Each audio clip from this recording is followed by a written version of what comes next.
Bon, on commence, Xeni? OK. Ouais? Allez.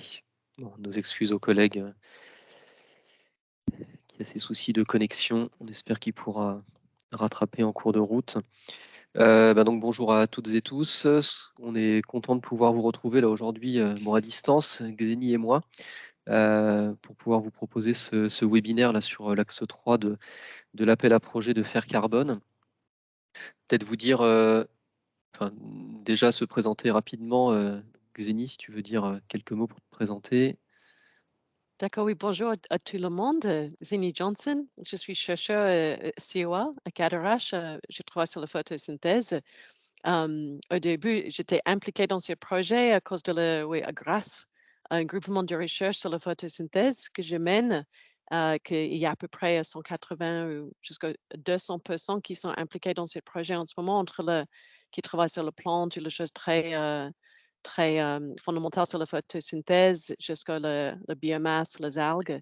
Et donc, moi, je représente cette communauté et j'ai faisais partie de les gens en fait qui sont créé l'appel au début en pensant à cette communauté et comment ils peuvent s'intégrer dans, dans cette communauté qui est structurée vraiment à beaucoup de niveaux plus importants que ça qu'on fait souvent, qui est vraiment niveau molécules ou plantes. Ouais, merci Xeni. Donc moi, Julien Demenoy, je suis chercheur au CIRAD. Je travaille plus particulièrement en écologie et sur les problématiques de séquestration de carbone dans les sols. Et donc avec Xeni, je co-anime donc cet axe 3 du PEPR Faire Carbone. Vous dire aussi qu'on a la chance d'avoir aujourd'hui avec nous, donc il y a Sylvie Recousse, une des co-directrices donc du projet PEPR Faire Carbone, qui est là, voilà. Merci Sylvie, ouais, d'être avec nous. Et puis on a aussi Bernard Curec qui co-anime, copilote un des projets ciblés, projet ciblé 2 sur les approches plutôt territoriales, si je ne dis pas de bêtises. Voilà, mais Bernard et Sylvie pourront intervenir pendant le On a webinaire aussi aussi, compléter Julien, par. Oui, pardon. il y a aussi Lionel Aleto Ah qui oui, coanime l'axe 2. Voilà. merci Sylvie, ouais, j'avais pas fait gaffe. Voilà, donc comme ça, il y a d'autres collègues là qui sont très impliqués dans le PEPR Faire Carbone aussi qui pourront venir contribuer aux discussions qu'on aura aujourd'hui. Ce qu'on vous propose pour cet échange qui devrait durer à peu près 1h15, 1h30, enfin on s'est donné jusqu'à 17h30 pour vous en France. Une présentation en plusieurs phases. Alors j'ai des petits soucis d'affichage là, mais attendez, je vais essayer de retrouver le bon écran. Voilà, hop, pour continuer à vous voir et en partageant l'écran. Ça devrait être bon, voilà. Donc une présentation en plusieurs un webinaire en plusieurs phases. Il y a 3 objectifs en fait qu'on s'est donné, c'est de vous présenter les objectifs de l'axe 3 de l'appel à projet, de prendre un moment d'échange avec vous en fait pour répondre aux questions que vous auriez sur les termes de référence de l'axe 3 et puis également de pouvoir échanger entre vous lors de ce webinaire, parce que je crois que notamment lors du webinaire du 11 avril, il n'y avait pas cette possibilité d'échange en direct parce qu'il y avait beaucoup de monde. Donc là en direct, et puis aussi de pouvoir à la suite du webinaire aussi vous partager les contacts des participants. Vous partagez également les supports de présentation et avec les contacts, pouvoir éventuellement que vous vous rapprochiez d'autres équipes qui sont en train de réfléchir à des idées de projets à soumettre dans le cadre de cet appel à projet, que ce soit l'axe 3 d'ailleurs ou même plus largement. Donc voilà ce que l'on vous propose. On a une présentation pas très très longue là qu'on va faire avec Xeni pour traiter du premier point, et puis ensuite la parole sera ouverte. Donc on va revenir sur quelques rappels de Faire Carbone, sur l'appel à projet, présenter le texte de l'appel à projet, et puis ensuite le moment d'échange à travers vos questions et puis les partages d'idées et vos éventuelles recherches de partenaires de recherche aussi pour répondre à l'appel à projet. Voilà. Donc je vais commencer avec cette première partie et puis je passerai la parole à Xeni en cours de route. Alors, Allô? par contre, j'ai un petit souci, c'est que j'arrive pas à Oui, voir je suis là. les gens qui sont dans la salle d'attente. Je ne sais pas si un collègue ou une collègue du CIRAD qui Ouais, a les droits peut faire rentrer les personnes au fur et à mesure, parce que j'arrive pas j'y suis là. à faire les deux Je choses suis à la là. fois. J'ai reçu un Merci petit beaucoup. Donc, quelques rappels sur Faire Carbone et l'appel à projet. Hop. Donc déjà, Faire Carbone a une ambition globale, je dirais, c'est de permettre une évaluation qui soit quantifiée à différentes échelles, à la fois spatiale et temporelle, de la contribution des écosystèmes continentaux à l'évolution des flux de carbone dans le contexte des changements globaux.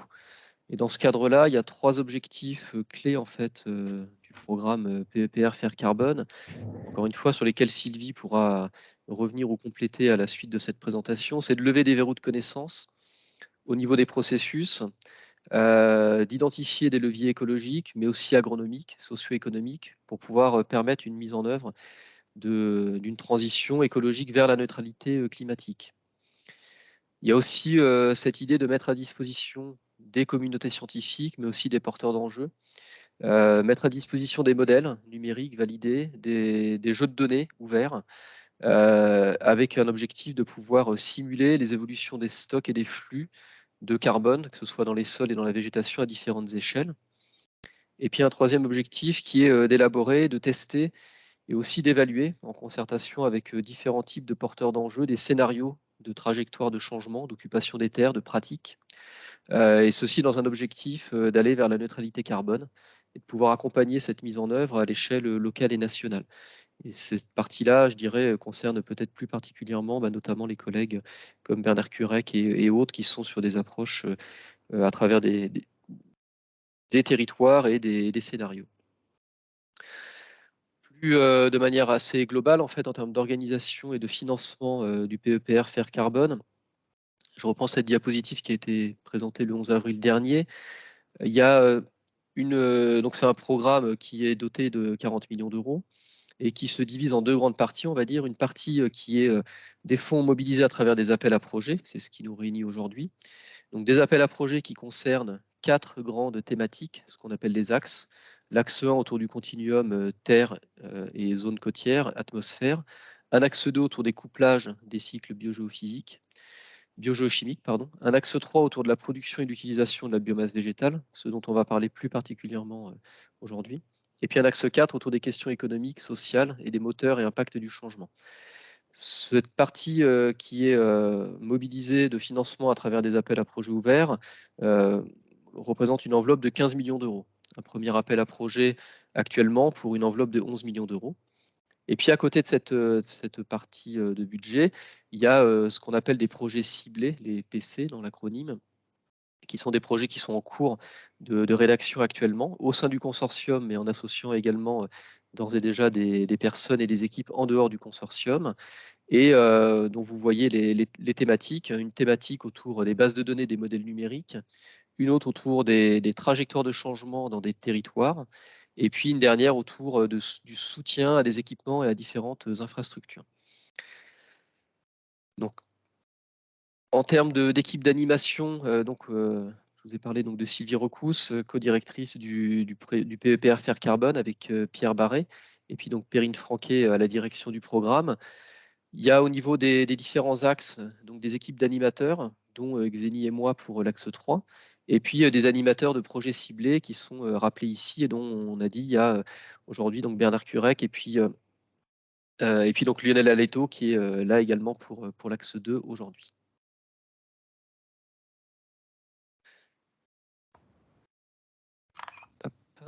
Alors, en ce qui concerne, donc à nouveau un peu sur les généralités du PEPR Faire Carbone, vous dire qu'il y a eu un webinaire de lancement le 11 avril dernier. Il est visible et en replay sur le lien qui est mentionné là. Vous aurez la présentation qu'on vous partagera, donc vous aurez le lien. Vous dire également qu'il y a un site internet dont l'adresse est mentionnée ici, et également une newsletter. Si vous souhaitez vous y abonner, si ce n'est pas encore le cas, il faut envoyer donc un mail à l'adresse qui est mentionnée ici. Alors encore une fois, le support de présentation, on vous le partagera à l'issue de la présentation. Concernant plus spécifiquement l'appel à projet, donc vous devez savoir, je pense, donc il a été lancé le 11 avril dernier, justement, juste après le webinaire de lancement du PEPR Faire Carbone. Le lien est mentionné également ici. Il est disponible, il est sur le site de l'ANR. Et vous dire donc qu'il se fait en 2 phases. Une première phase qui consiste en l'envoi d'une lettre d'intention pour le 7 juin 2022 à 11 h, heure française métropolitaine, c'est précis. Et puis, donc, il y aura une deuxième phase qui consistera à envoyer donc, un projet complet pour les lettres d'intention qui auront été présélectionnées, et ce, pour d'ici le 9 novembre 2022, à 11 h, toujours, heure de France métropolitaine. Vous dire que cette première phase, elle doit permettre donc à la communauté ou aux communautés scientifiques que vous représentez d'exprimer à la fois des propositions de recherche, de constituer des consortia associés, et que lors de à l'issue en tout cas de cette première phase, l'équipe opérationnelle de Faire Carbone, c'est-à-dire les animateurs des différents axes et l'équipe de direction vont évaluer les lettres d'intention, sélectionner un certain nombre de lettres qui seront retenues, et également faire des suggestions de regroupement entre les différentes propositions pour constituer des consortiums éventuellement plus gros, des propositions plus importantes, notamment en termes de budget, que celles qui auront pu être faites à travers les lettres d'intention. Alors justement, en termes de budget, donc je vous ai dit sur ce premier appel à projet, il y a une enveloppe maximale mobilisable de 11 millions d'euros, et le montant de l'aide mobilisable par projet est de 1 million à 1,5 million d'euros pour des projets qui doivent se dérouler sur 4 à 5 ans. Donc, ça veut dire que pour des propositions qui seraient d'un budget plus petit que 1 million d'euros, il y aura des invitations à vous rapprocher d'autres propositions qui auraient pu être formulées par d'autres équipes.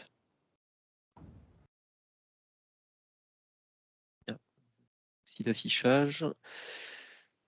Donc vous dire que en termes d'attendu lors de cette première phase, et donc d'ici début juin, ce qui est attendu, c'est une lettre d'intention dont le modèle est disponible sur le site de l'ANR, au lien que j'ai indiqué tout à l'heure.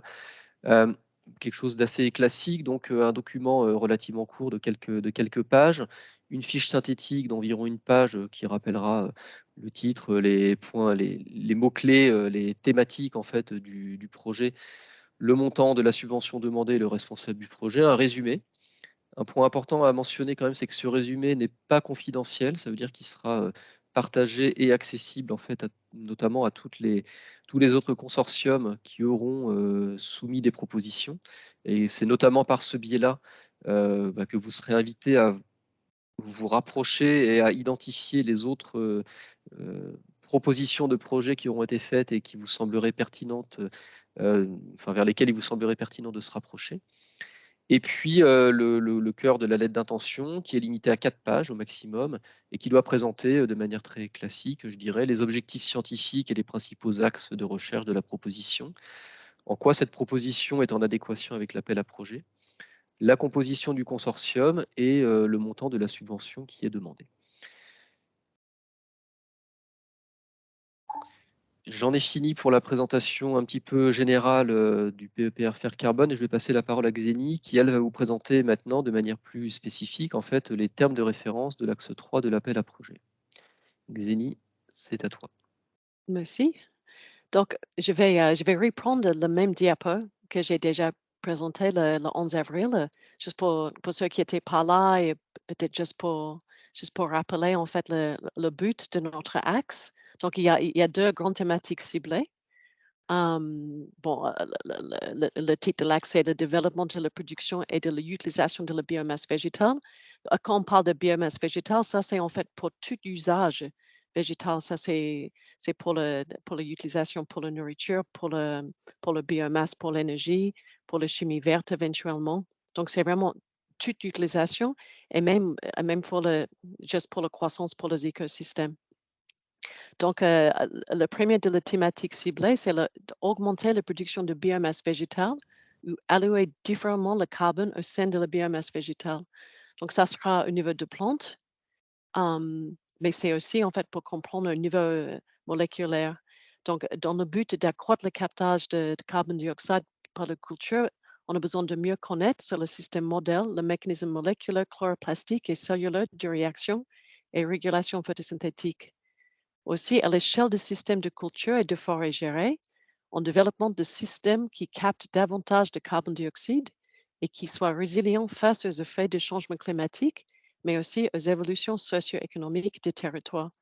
Donc, par exemple, dans cette deuxième partie de le thème 1, on voit qu'il y a vraiment plusieurs groupes scientifiques avec le background très, très varié qui peut s'impliquer en fait dans cette partie du projet.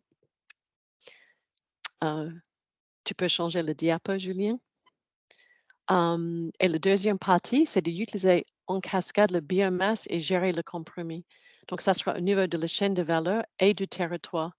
Donc là, en fait, on saute vraiment un autre niveau de compréhension à ces points-là. Et c'est pour développer des méthodes d'acquisition et de traitement de données détaillées, de prévoir le changement et le compromis entre le bilan de carbone, développer le système d'information, intégrant des options de land sharing et de land sparing, et d'analyser et proposer des méthodologies opérationnelles permettant d'intégrer les contraintes organisationnelles, technologiques et sociologiques. Dans l'appel au projet écrit et dans la lettre initiale qu'on a proposée, je pense que vous avez tous accès à ça. C'est beaucoup plus détaillé de ce que je viens de vous donner. Mais ça, c'est en fait, ça, c'est la grande ligne. OK. La prochaine diapo. Et finalement, nos objectifs.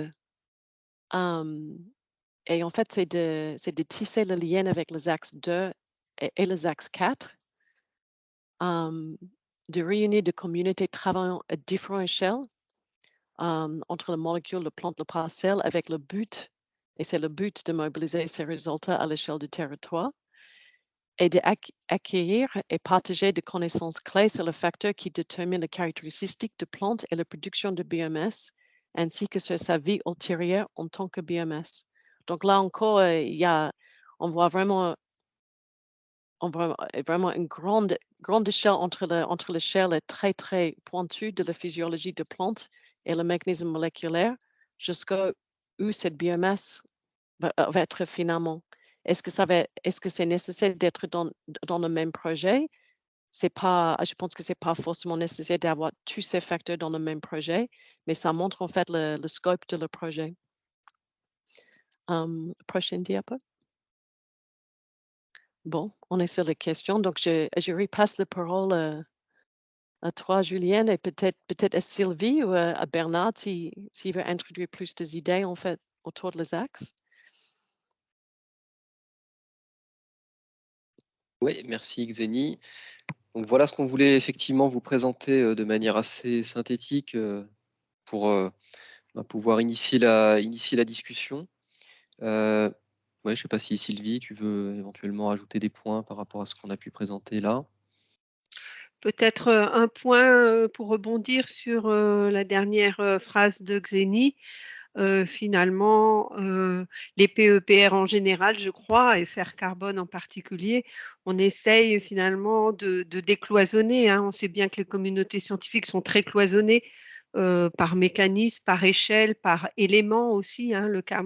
Et donc finalement, là, il y aura finalement la préférence, enfin, on verra comment on évaluera les projets, un peu une prise de risque à dire, bon, ben, on va essayer de travailler finalement sur une question scientifique qui va mobiliser soit différents écosystèmes. Naturellement, on n'aurait pas forcément travaillé sur des écosystèmes cultivés et naturels ou différents cycles biogéochimiques où Xénie parlait de différentes échelles du mécanisme. Finalement, optimiser la production de biomasse, c'est à quelle échelle Il y a des compromis aussi entre échelles. Est-ce que c'est la photosynthèse ou est-ce que c'est la diversité végétale? Bref, l'idée de Fer Carbone, c'est d'oser faire ça. C'est pour ça que Julien, tout à l'heure, a insisté sur, tu en reparleras peut-être, Julien, si quelqu'un n'a pas tout de suite un projet 1,5 million d'euros de prêt parce que justement, on ne connaît pas les collègues des autres instituts ou des autres communautés. Il faut quand même proposer son idée et l'idée de l'animation, de l'équipe d'animation entre la lettre d'intention et les projets complets, c'est d'essayer d'aider à construire ça. Avec une certaine prise de risque. Nous, on va essayer que la prise de risque, ça ne soit pas un risque de ne pas obtenir son projet, mais plutôt financer, financer la prise de risque, même si sur des choses qu'on n'a jamais osé faire ou qu'on n'a pas eu l'occasion de faire et auxquelles on a pensé. Voilà ce que je voulais ajouter. Je laisse la parole à Bernard. Oui, merci Sylvie. En fait, oui, juste pour compléter, nous dans le PC2, on voit bien qu'il y a des questions qui sont communes avec ce qui a été présenté par Xeni. Et l'idée, c'est bien de voir ce qui se passe au niveau de la production de biomasse, de son exportation, de sa transformation et du cycle cette biomasse carbonée donc dans la technosphère. Et après, comment est-ce que ça peut reboucler? Donc là aussi, on a des problèmes d'échelle. Donc en termes de territoire d'études, selon comment dire, les zones qui sont considérées, on n'a pas du tout les mêmes approches. Bon, dans le Grand Est, il y a à la fois une partie qui sera sur la forêt, la mobilisation, sa transformation, également sur les milieux urbains. Et ça, c'est des choses qui sont très risquées parce qu'on voit bien qu'il y a énormément de connaissances qu'on n'a pas. On voudrait faire plein de trucs, mais peut-être qu'on n'a ni les données sur les bilans carbone des chaînes de transformation, des chaînes de valeur. Et on ne sait pas non plus comment les choses peuvent évoluer dans le temps, sur un pas de temps court et moyen terme. Donc, c'est des questions qu'on a vraiment. Donc, à un moment donné, il faudra qu'on discute et voir les points d'accroche qu'il peut y avoir entre l'axe 3 et le PC2. Et de même, on a aussi vu que la partie socio-économique de l'axe 4, si je ne me trompe pas dans les numéros, bon, est aussi importante pour nous. Voilà. Et la plateforme AELIA étant le point de jonction en fait, de tous les modèles et toutes les données qu'il peut y avoir dans Faire Carbone. Voilà. Donc, Peut-être, oui.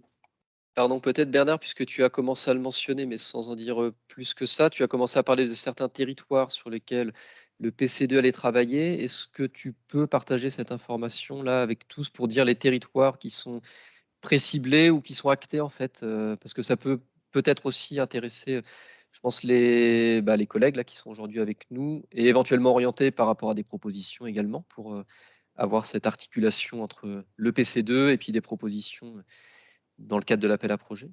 Alors, je vais être très modeste parce que moi, je n'ai pas écrit les différentes parties là, du projet. Je peux peut-être rapporter sur la partie transformation dans le PC2, sur la modélisation et tout ça. Non, mais ouais, je vois Sylvie qui rigole, mais c'est quand même un peu ça.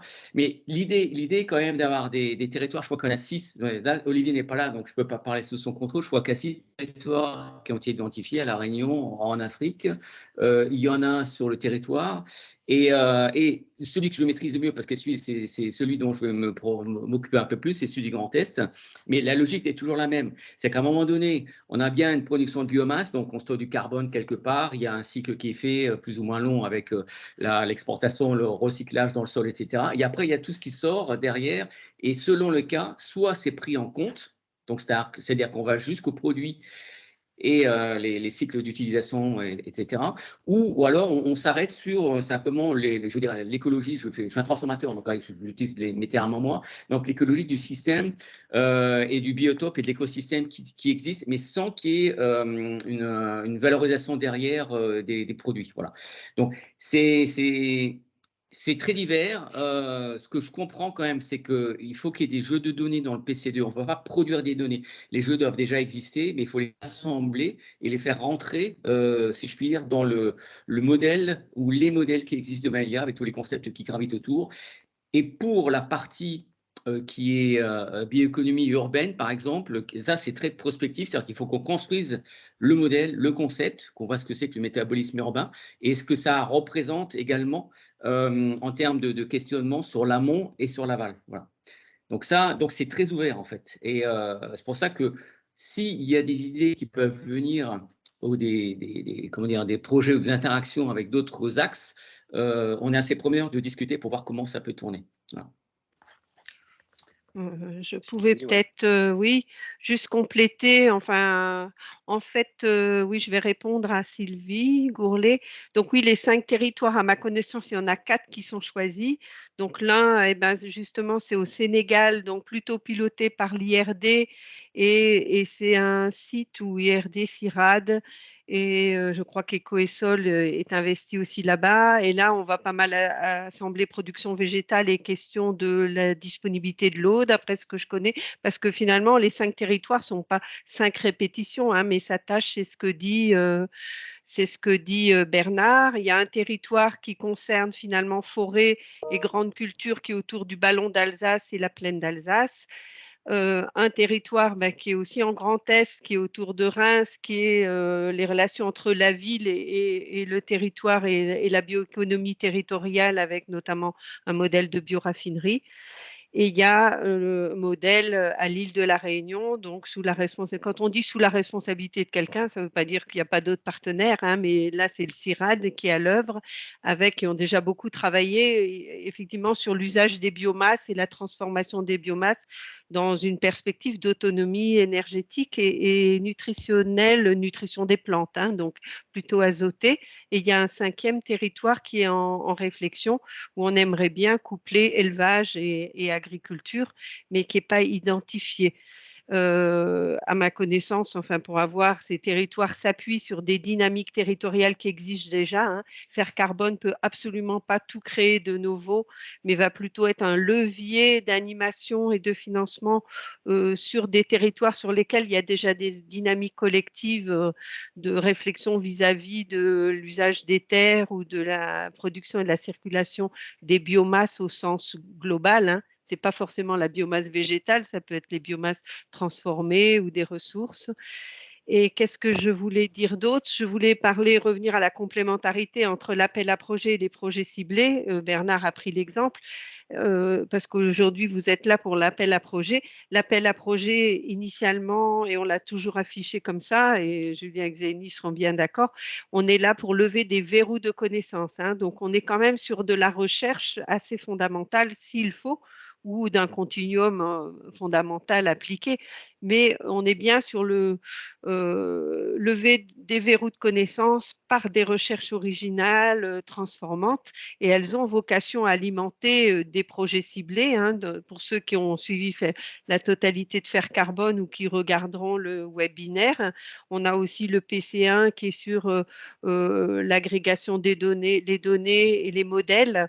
Donc, les projets des axes ont aussi vocation potentiellement à alimenter en connaissances, hein. Imaginez, vous avez une nouvelle, je ne sais pas quoi, un module d'interaction entre les racines et le sol, sur la rhizodéposition ou la régulation biologique, et pourquoi pas ces idées conceptuelles ou ce module a vocation à rentrer dans un des modèles qui travaille à plus, je dis, vous voyez, un peu n'importe quoi, mais c'est voilà.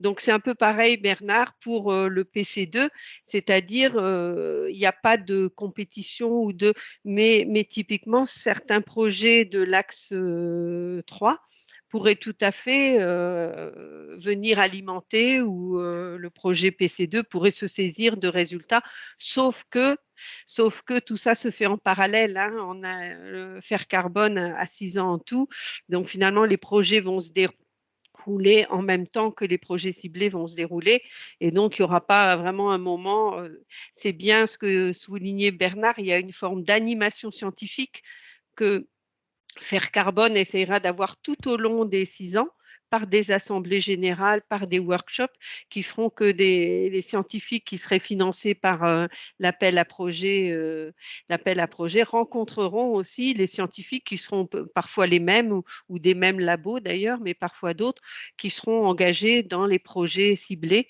hein. Donc ça c'est un petit peu tout l'enjeu de l'animation par les animateurs d'axes et les animateurs de projets ciblés. Bon, j'ai été un peu longue, mais je me tais donc.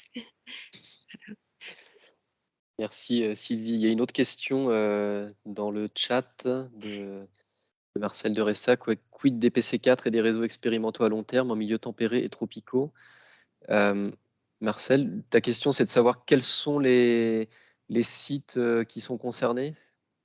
Oui, la question est multiple, c'est-à-dire à la fois quels sont les sites concernés, et surtout si l'appel à projet, de la même manière, peut s'appuyer sur ces réseaux expérimentaux qui sont déjà dotés d'un certain nombre de données, mais sur lesquels on pourrait apporter de nouvelles données et des terrains expérimentaux, notamment pour l'IRD et le CIRAD.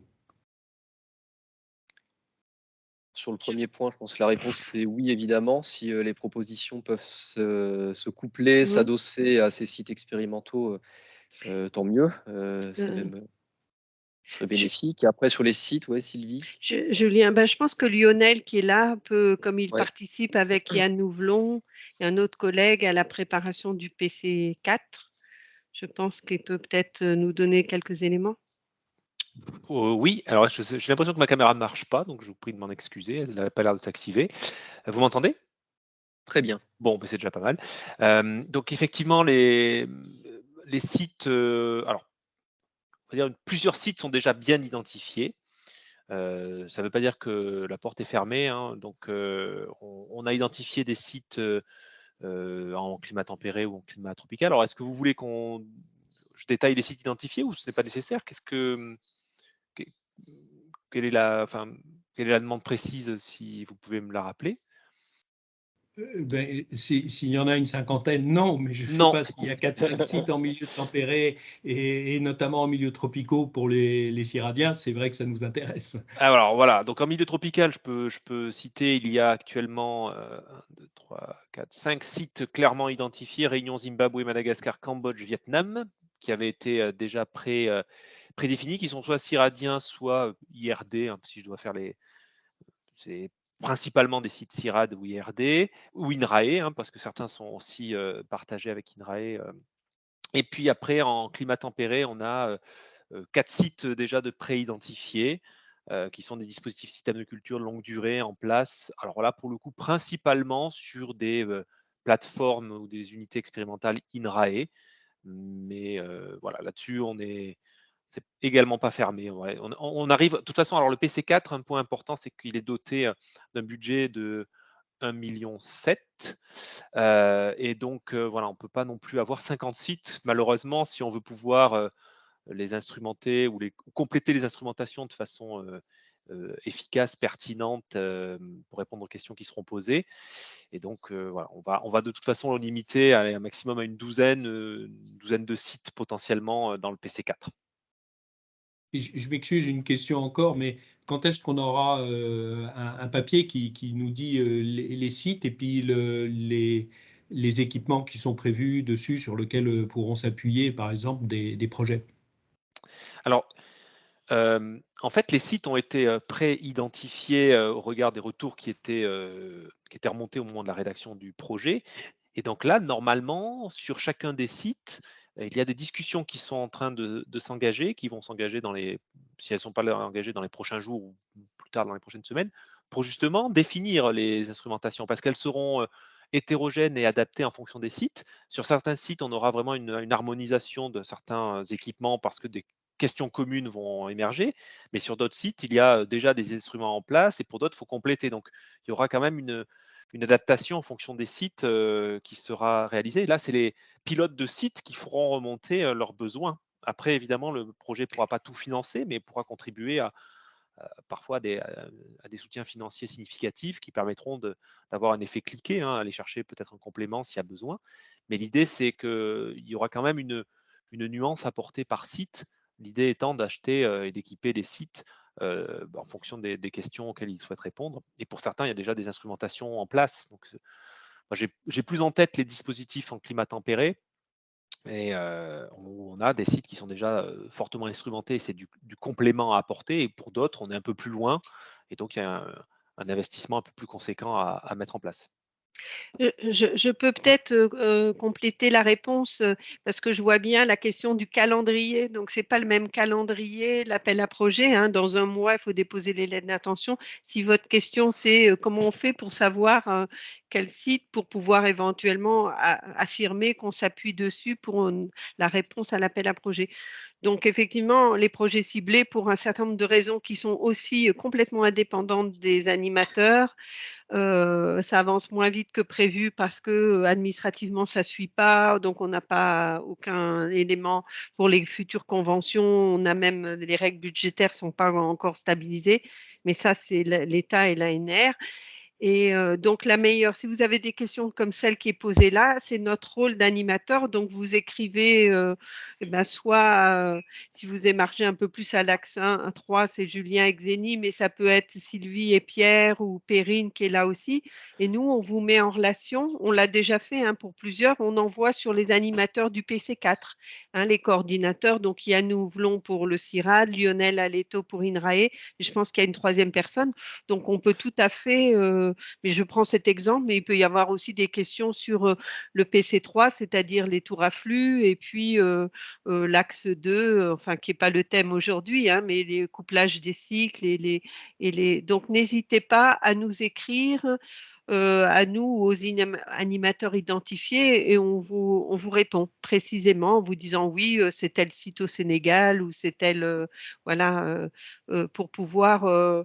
Et n'oubliez pas que dans la lettre d'intention, vous n'allez pas être jugé là-dessus, mais vous pouvez déjà, puisqu'entre la lettre d'intention et les dépôts finaux qui seront en novembre, hein, donc vous pouvez l'affirmer, quitte à ce que ça soit revu un peu parce que les projets ciblés vont être finalisés. Ça sera plus clair, espérons-le, dès le mois de septembre-octobre, et vous pourrez affiner votre proposition. Peut-être juste avant de passer la parole à Sylvie Gourlet qui a levé la main pour compléter, enfin vous donner un petit peu plus de précision sur les sites qu'a mentionné Lionel en milieu tropical. Donc sur la Réunion, c'est le site de la Mare, c'est le SORE Pro qui est ciblé. Non, Sylvie, je te vois secouer la tête. Ciblé par le PC2 ou par le PC4? Dans le PC4, sur les expérimentations long terme. Ah, ça, je ne sais pas. Ouais. Sur le Zimbabwe, c'est des travaux et des sites sur lesquels je vois qu'il y a Rémi Cardinal qui était connecté tout à l'heure. Oui, Rémi est Pour là. en dire plus, ouais.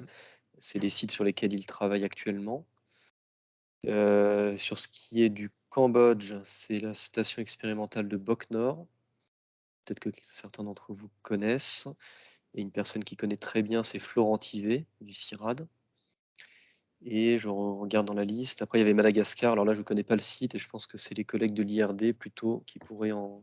Je ne crois pas qu'on ait de collègues là de connectés qui pourront en dire plus concernant ce site que mentionnait Lionel tout à l'heure. Sylvie Gourlet, qui a la main levée depuis quelques minutes. Ouais. Oui, moi, on en a déjà un petit peu discuté. En fait, moi, la question que je me pose, c'est comment serait-il possible de pousser ou de promouvoir d'autres sites? Donc, j'ai posé une question à propos de l'Afrique de l'Ouest. Bon, l'Afrique, donc, il va y avoir des projets sur l'Afrique de l'Ouest. Moi, je dis, nous, on a des gros dispositifs qui sont installés en Afrique centrale, sur lesquels on aimerait énormément attirer d'autres collègues chercheurs pour pouvoir compléter, travailler avec nous sur le fonctionnement des forêts denses tropicales humides d'Afrique centrale, où il y a très, très peu de choses qui ont été faites. Et donc, en fait, littéralement, ma question allait, c'est comment faire en sorte que les équipes ou ceux qui vont monter des projets s'intéressent à d'autres sites que ceux que vous avez listés. Si c'est encore temps, c'est peut-être trop tard, je ne sais pas, c'est vraiment une question ouverte. Peut-être je peux faire une réponse. Non, ce n'est pas une réponse de Normand, mais après, vous êtes Sylvie du CIRAD ou de l'IRD? Oui, CIRAD. Donc après, il va se réunir pour la première fois la semaine prochaine. Il y a un comité interinstitutionnel dont j'ai le plaisir d'annoncer qu'il va se réunir pour la première fois. Donc par exemple, le CIRAD a un représentant au comité interinstitutionnel, et c'est aussi, alors je ne sais pas si c'est ça, mais c'est aussi une manière. Après, il y a Nouvelon qui est du CIRAD, coordonne. Donc le CIRAD sera coordinateur officiel du PC4. Donc c'est pas du lobbying, mais c'est faire remonter finalement des préoccupations ou des éléments d'information, hein, pour essayer de dire, mais bien sûr, c'est ce que disait Julien, ce que disait Lionel tout à l'heure, ces choses sur les autres projets ciblés non plus, hein, c'est en cours d'élaboration. Et du coup, il y a des attentes. Je ne dis pas que tout est possible, hein. Lionel a dit c'est impossible de tout financer, mais n'hésitez pas à faire remonter voilà, vos points de vigilance soit au coordinateur au pluriel. J'ai mis aussi, hein, nous, on peut vous faire remonter vos demandes, soit à votre institut, si c'est un site géré, en disant voilà pour telle et telle raison, ça me semble important. Après, voilà, il y a forcément des choix, notamment dans les projets ciblés. Après, voilà, il peut y avoir aussi des projets de l'appel à projet, hein, puisque la réunion là, c'est l'appel à projet, mais où vous ayez finalement avec d'autres les moyens de finalement impliquer ces sites dans des questions de recherche et faire financer des choses, hein. On n'oppose pas, ça veut dire que les projets qui vont être soumis en réponse à l'appel à projet, ils peuvent tout à fait avoir une composante méthodologique ou une composante de site. Ce n'est pas parce qu'il y a des sites financés sur les projets ciblés que les appels à projets les projets des appels à projets ne peuvent pas contribuer à faire monter en moyens ou je ne sais pas ce qu'en pense Julien et Xénie, mais ça ne s'oppose pas en fait, hein, je pense. Qu'est-ce que tu en penses, Julien? Alors moi, je vois pas du tout d'opposition. Au contraire, comme je disais, je pense que l'appel à projet, c'est un moyen de mettre de la science finalement sur les appuis aux infrastructures qui vont être permis sur les PC3, PC4 en particulier. Bon, après, la question que pose Sylvie ça renvoie directement vers l'identification des sites qui vont être soutenus sur les PC3, PC4.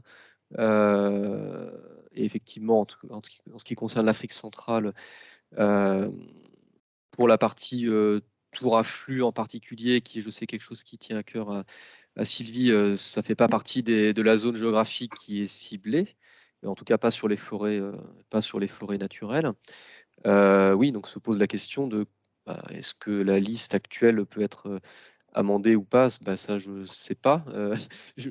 Faut discuter effectivement avec les animateurs des PC, dans la mesure où il y a un point important qui est entre ce qui a été préciblé et la faisabilité des appuis qui sont imaginés. Il peut s'avérer que l'appui peut aussi ne pas être faisable, voire être moins pertinent que ce qui ne semblait initialement lorsque le projet a été écrit, on va dire l'été dernier, grosso modo. Donc, je pense qu'il peut quand même y avoir des évolutions sur les sites qui sont préciblés. Après, bon, c'est clair, je pense que les marges de manœuvre elles sont plus réduites à présent, mais elles ne sont pas totalement nulles, je pense, malgré tout.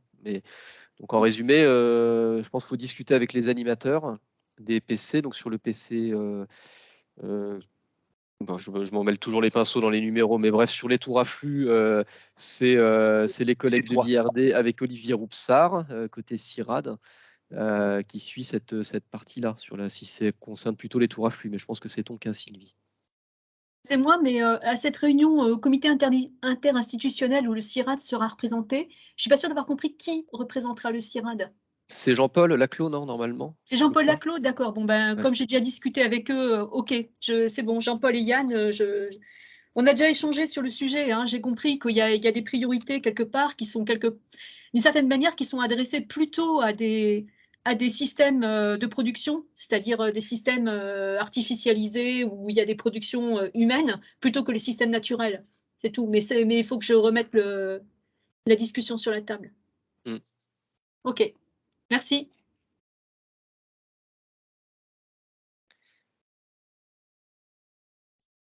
Alors, dans le chat, il y a une question de Hélène Launay. Comme on n'est pas très nombreux, vous pouvez prendre directement la parole. On arrive à gérer encore, là, avec le nombre.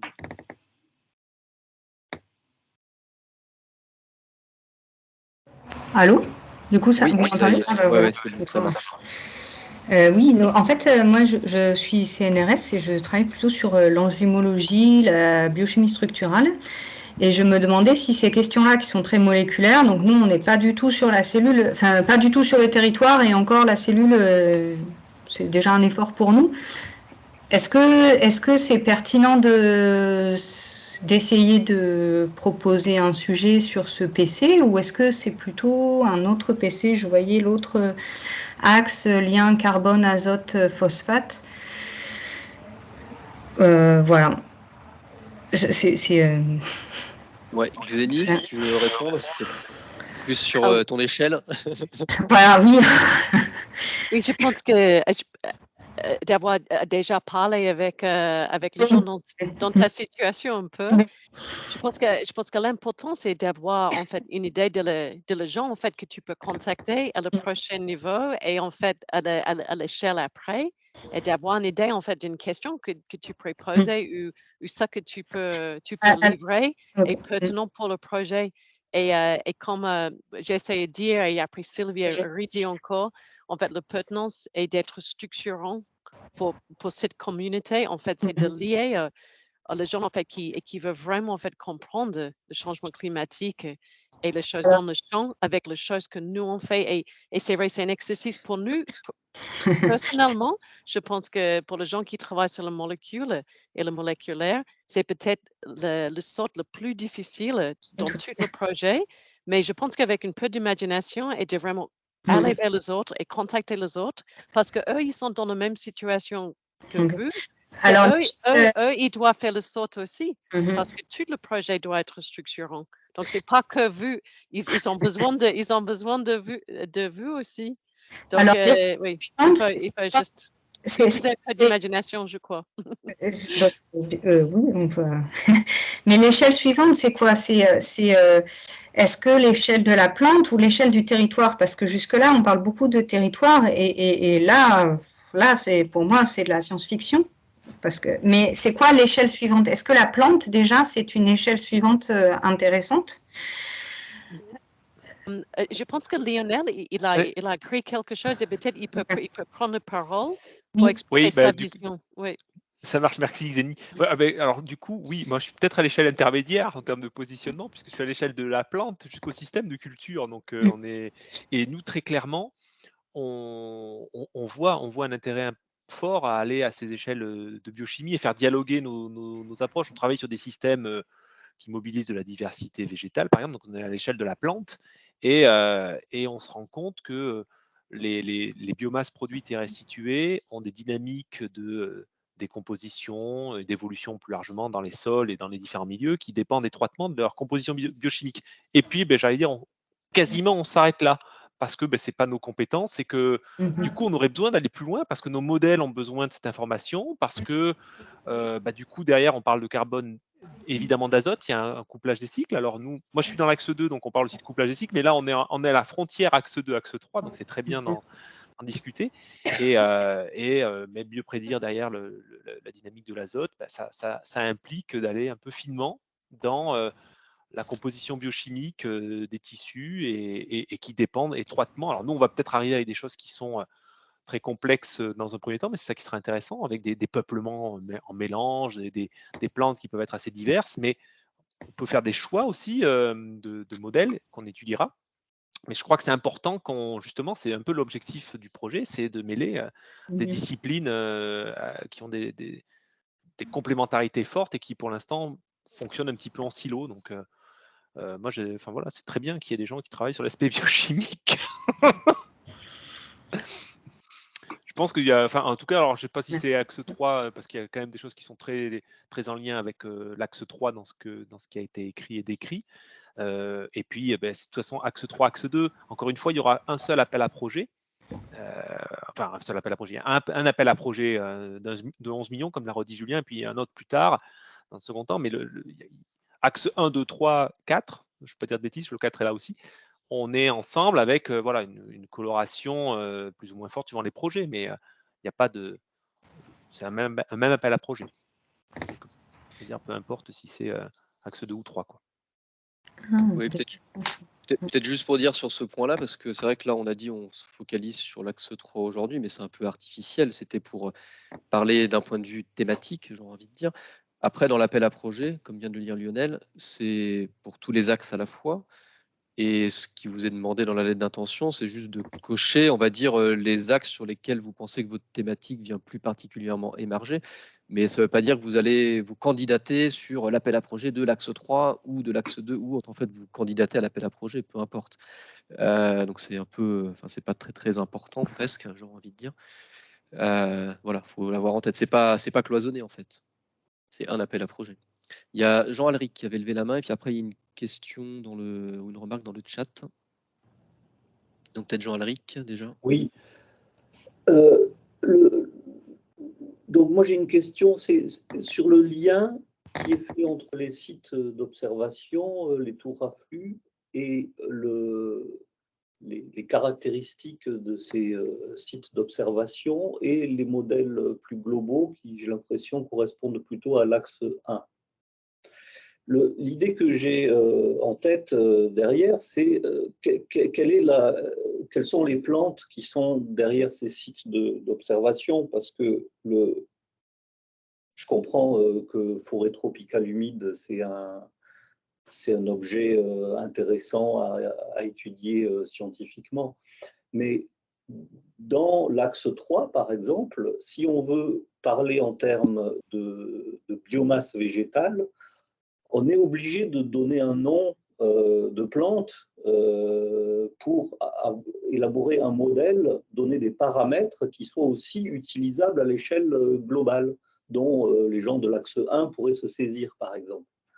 Alors, quel est au niveau du PEPR, de la coordination, quelle est la réflexion menée sur ces différentes échelles d'études et sur la meilleure façon que les différents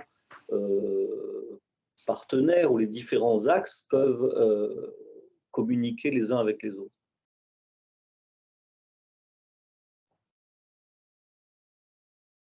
Qui veut répondre à cette question? Moi, Sylvie, je peux peut-être. ouais. C'est Eric. Je peux peut-être Eric, dire, ouais, enfin, tu dire avais... quelques éléments là-dessus, même si enfin, j'ai pas forcément une vision globale de tout ce qui se passe sur tous les sites, mais au moins une réponse partielle. Parmi les données qui peuvent être mobilisées, il y a notamment les mesures qui sont faites sur les réseaux de tours à flux. Il y a quelques sites en France, mais il y a, au-delà de ça, il y a des sites un petit peu partout en Europe et dans le monde, à partir desquels on peut mobiliser de la donnée qui peut servir à paramétrer ou à valider des modèles qui sont appliqués après au niveau national. Donc il y a une richesse de données au niveau européen ou international qui peut servir à des travaux spécifiquement sur la France, si on veut tester par exemple la prise en compte d'une nouvelle culture, l'impact que ça peut avoir, ou différentes pratiques, etc. Après, il y a d'autres dispositifs, ceux que vous évoquez, qui sont plus des dispositifs agronomiques que je connais moins bien, mais au moins sur le lien avec donc, le PC2, si je ne m'abuse, via les sites flux, voilà, il y a ces ouvertures-là, ces possibilités-là qui sont offertes. Je ne sais pas si ça répond vraiment à ta question, j'espère un peu. Après, peut-être mais ce sera très Oui. partiel, forcément. Oui, non, Sylvie, si tu veux. Non, vas-y, Julien, tu as Non, c'était commencé, je juste pour compléterai. illustrer sur les quelques sites que je connais, mais je n'ai pas la prétention de tous les connaître, sur les expérimentations long terme dont on a parlé. Sur La Réunion, par exemple, je reviens dessus, là, on est sur système de production à base de canne à sucre. Voilà. Donc, en termes de plantes, c'est la canne à sucre, à vocation essentiellement sucrière. C'est pas de la canne fibre, à ma connaissance. Sur le site... alors Zimbabwe, ben Eric, tu le connais mieux que moi parce que toi tu y as été. C'est du maïs. C'est maïs et puis il doit y avoir du sorgho niébé, non aussi peut-être, mais j'ai un petit doute. Mais c'est surtout à base de maïs. Ah bah t'es là, Rémi, voilà. Ouais, je suis là, ouais. Okay, c'est maïs voilà. et éventuellement avec du niébé, mais pas de sorgho. Voilà. Sur le Cambodge, pour ce que j'en sais, il doit y avoir des rotations. Bah, tu l'as vu aussi d'ailleurs, Rémi, il y a du soja, manioc, je crois, et peut-être autre chose, non, dans les rotations. Bah oui, il y a du maïs, soja et manioc, ouais. Voilà, et puis le dernier qu'on a évoqué, bah Madagascar, je ne connais pas, donc je ne peux pas vous dire. Et sur les tours à flux, puisque Eric en parlait tout à l'heure, sur le Sénégal, où il y a une tour à flux, on est déjà avec un système agroforestier avec des Federbia albida comme arbre, et dessous, on est pareil, on a du mil ou sorgho, non? Et puis, il doit y avoir du maïs peut-être de temps en temps. Et voilà, pour ce que j'en connais. Bon, je ne sais pas si ça répond à ta question, Jean, pour illustrer un petit peu. Et sur les sites tempérés, je ne les connais pas, donc je ne peux pas dire. Sites tempérés, je connais. Enfin, en Europe, il y a au moins 15, enfin, entre 15 et 20 types de cultures qui sont caractérisés en pluriannuel au niveau des sites européens, quoi. En fait, dans la construction de fer carbone, donc avant, il n'y a pas eu un ciblage, il nous faut du riz, il nous faut du maïs, il nous faut du blé, on n'est pas rentré par les espèces et on n'est pas rentré au service du paramétrage des modèles. Les modèles sont déjà paramétrés d'ailleurs pour ces cultures. La logique, si je parle, elle n'est pas la même dans tous les PC, hein, mais à nouveau, on repart sur les PC alors qu'on est sur l'appel à projet. Mais sur le PC4, c'était plutôt, d'abord, c'est un appui à des sites qui en ont besoin. Alors, je pense que Sylvie Gourlet-Fleury va dire oui, oui, mais bon, je vois que ça ne suffit pas, il n'y a pas assez d'argent. En fait, il n'y a pas beaucoup d'argent. Et après, il fallait que ça représente quand même une diversité de partenaires, hein. C'est des choix comme ça aussi. C'est pour ça que on les met pas tous à INRAE, par exemple, hein, j'étais bien où ce ne sont pas que des sites naturels, et puis ensuite où il y avait des problématiques quand même agroécologiques, c'est-à-dire on s'appuie sur des dispositifs où sont déjà travaillés, et la plupart, en tout cas pour le PC4, mais peut-être Lionel ou Rémi ou d'autres, ce ne sont pas des expérimentations des organismes de recherche normalement, enfin peut-être à la mare, mais elles sont en général en partenariat déjà, hein, donc on est bien sur des dimensions avec des partenaires agricoles. Pour la plupart, par exemple, ce n'est pas de l'argent qui va les soutenir, des sites enfin ceux qui connaissent peut-être des SORE ACBB ou de dispositifs en réseau qui ont déjà de l'argent, qui ont déjà des… Donc voilà, donc il y avait cet enjeu de finalement faire monter en puissance, mettre en place une animation transversale, peut-être apporter des moyens pour capitaliser les données et les mettre disponibles. Voilà, donc pour répondre à Jean Alric, le choix n'est pas rentré par les cultures, même si on a cherché une diversité, bien sûr, hein. C'est pas les mêmes systèmes sous différents pédoclimats. C'est pas ça non plus. Après, peut-être, alors Lionel disait qu'il y a 1,7 million, donc on est en train de parler d'1,7 million sur 40 millions. Donc c'est pour ça que je rappelle que si dans les projets que vous allez soumettre à l'appel à projet, il y a de la place pour des équipements, hein. C'est un projet, après les règles de financement sont les mêmes, du financement d'équipements, du soutien des infrastructures via du fonctionnement. Il n'est pas du tout exclu, même que vous ne mettiez pas dans ces projets le développement d'une expérimentation ou la mise, parce que voilà, enfin, c'est un petit peu mon feeling. Je ne vais pas parler des tours à flux. La réponse que je reçois, c'est que, en fait, si on se place d'un point de vue de la biologie végétale, il faudrait être capable de poser la question ou d'identifier un verrou qui soit d'une portée suffisamment générale et pas à ce point espèce dépendant pour qu'il y ait une valeur ajoutée pour le PEPR en général. Ça me renvoie à un autre point. Je sais pas. On a l'habitude d'avoir quand même des plantes modèles, non? Enfin, on peut pas, par exemple, moi, je suis plutôt comme un peu Lionel ou Rémi, plutôt quand même agronome, c'est-à-dire moi, je ne sais pas, je sais parce que j'ai écouté Xeni ou que j'ai lu Xeni pendant la préparation, mais je pensais pas qu'on pouvait vraiment augmenter la photosynthèse. Et pour moi, toutes les solutions sont dans les rotations, dans réinvestir dans les systèmes racinaires, la diversité végétale. Et à lire l'axe 3, j'apprends que s'il y a des verrous que peut-être on pourrait, donc par exemple le changement d'échelle qu'on évoquait tout à l'heure, donc moi je ne serai pas, le jury final, ça ne sera pas nous, hein, les animateurs, mais si il y a un groupe qui se dit, effectivement il y a des verrous à lever en matière d'efficience de la photosynthèse, peut-être sans pénaliser la production racinaire, parce que nous on dira c'est bien d'allouer le carbone au grain, mais il ne faudrait pas oublier, bref, vous voyez. Donc moi, il me semble qu'il ne faut pas avoir peur de faire porter un projet sur une culture ou un groupe de cultures. Comme modèle, c'est quand même, enfin, je ne sais pas si Julien Xeni, qui est là aussi bien, mais l'appel à projet, il est bien en soutien à des questions assez fondamentales, hein. Donc vous n'allez pas être jugé sur la capacité du projet à alimenter les grands enjeux de fer carbone. En tout cas, il faudra qu'on briefe le jury final mais eux, ils vont regarder la qualité intrinsèque scientifique. Alors, c'est vrai que dans les critères, il y a prendre des risques. Ben, ce n'est pas tous les risques, hein, mais soit il y a un changement d'échelle qu'évoquait Xeni et puis tout à l'heure, l'autre collègue, là, Hélène, qui disait comment on se place. Mais Lionel le disait tout à l'heure, hein, il disait, nous, ça nous intéresse de savoir, enfin, on compte bien sur les physiologistes ou sur les qui soient microbiens ou de la plante ou quoi, pour lever certains verrous de connaissance donc non, il ne faut pas vous inquiéter si votre idée, c'est comment, justement, l'appel à projet n'est pas un projet ciblé avec le projet ciblé, il est défini il n'est pas fermé encore, mais il est cadré en ce sens qu'à un moment, il y aura une convention, on va nous amener, c'est le règlement comme ça, hein, c'est pas nous qui l'avons choisi, à dire, ben, là-dedans, il y a ça, fait par tel partenaire, l'argent et machin, machin.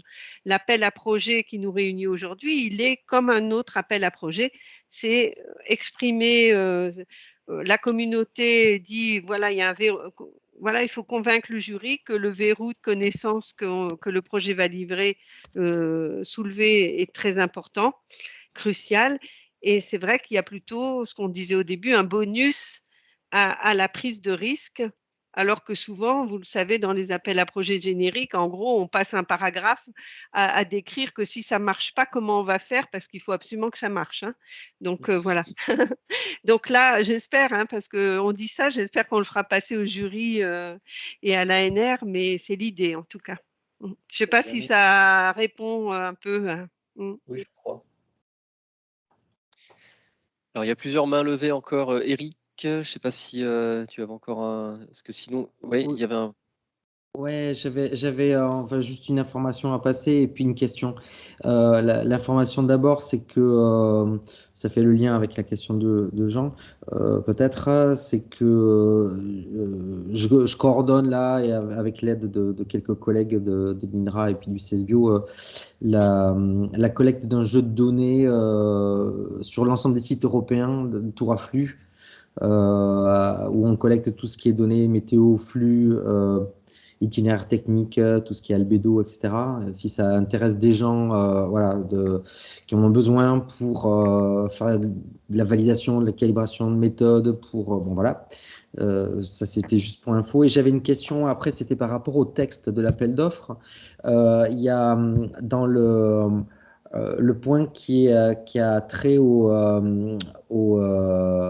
aux essais culture, si j'ai bien compris, il est fait mention, donc c'est je vais être un peu précis, c'est dans la page 13, quand il est question de l'échelle des plantes, en haut de page, il y a une mention qui est faite de la télédétection. Je voulais savoir si c'était des approches proxy-télédec qui étaient envisagées pour ces échelles-là. Ouais, voilà, voilà, exactement, ouais. Cette page, ouais. Ouais, c'est cette page juste au-dessus là, l'avant-dernière ligne là où tu avais la souris, hop, hop, là, ouais, à ta droite, les outils de détection, voilà, c'est ça. Est-ce que ces approches proxy télédec là qui sont envisagées? Sinon, je suppose qu'après pour les aspects changement d'échelle, pour aller jusqu'au territoire, là, c'est la télédec, enfin, je dirais classique avec les satellites en orbite qui est-ce que vous pouviez juste m'éclairer sur ce point? Je n'étais pas sûr d'avoir compris. Ouais, je pense que Xeni, c'est plutôt pour toi là. Ouais. C'était notre partie qu'on avait écrit et en fait, on avait toute méthode en tête.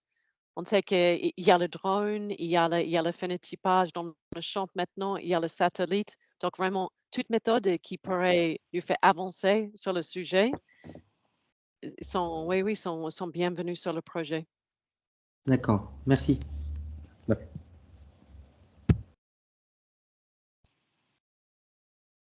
Alors, il y avait des questions dans le chat avant une main levée de monsieur ou madame Gaujon. Et j'aimerais bien qu'on ne les passe pas à la trappe. Il y avait Soufiane. Peut-être si vous voulez prendre la parole sur l'échelle bactéries, photosynthétique, cyanobactéries. Oui. Et puis après, Claire Fourré. Oui, oui, en fait, c'était en lien avec la question d'Hélène, donc passer du moléculaire à l'échelle cellulaire, donc peut-être des micro-organismes, cyanobactéries, etc., pour des questions fondamentales, justement, qui permettraient d'apporter des réponses à des questions qu'on va rencontrer chez la plante par rapport à la fixation de carbone, etc.